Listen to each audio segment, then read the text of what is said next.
এক ছিল গরিব এক কাঠুরিয়া। সে প্রতিদিন জঙ্গলে গিয়ে কাঠ কেটে বাজারে বিক্রি করত।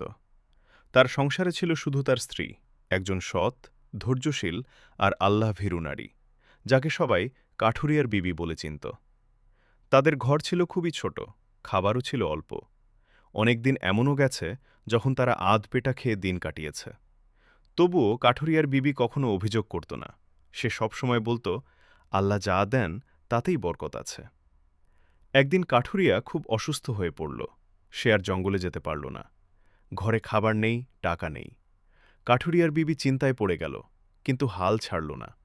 সে আল্লাহর কাছে দোয়া করতে লাগল, হে আল্লাহ, তুমি আমাদের সাহায্য করো। পরদিন সে নিজের পুরনো একটা কাপড় নিয়ে বাজারে গেল। কাপড়টা বিক্রি করে সামান্য কিছু চাল কিনল। সেই চাল দিয়ে সে স্বামীর জন্য ভাত রান্না করল। একদিন বিকেলে দরজায় কড়া নাড়ার শব্দ হল। দরজা খুলে দেখে এক বৃদ্ধ লোক দাঁড়িয়ে আছে। তিনি খুব ক্ষুধার্ত। কাঠুরিয়ার বিবি এক মুহূর্তও দেরি না করে নিজের ভাগের খাবারটা তাকে দিয়ে দিল। বৃদ্ধ লোকটি খেয়ে দোয়া করে বললেন, আল্লাহ তোমাদের ঘরে বরকত দান করুন। পরদিন সকালে কাঠুরিয়া একটু সুস্থ বোধ করল। সে জঙ্গলে গেল। সেখানে সে এমন এক গাছ পেল যার কাঠ খুব দামি। সেই কাঠ বিক্রি করে সে অনেক টাকা পেল। ধীরে ধীরে তাদের অভাব দূর হয়ে গেল।